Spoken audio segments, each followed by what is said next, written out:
Bit of a dent still here, but it was a massive dent. It was about this deep. That's the thinnest bit of filler that came out of it.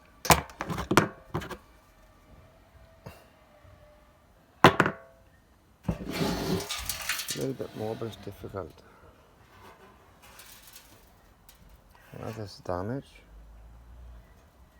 Good steel everywhere. Little bits or so. Fixable easy.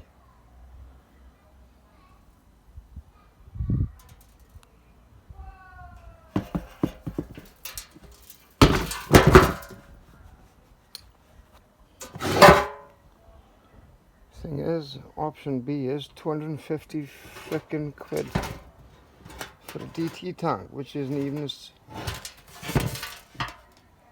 that good for 250 quid. So this is original. So Lee Watkins, the Wizard Master,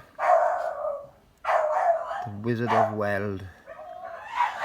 Lee will do this for me. Paul, you wanker. Lee's gonna do it. Fucker you are.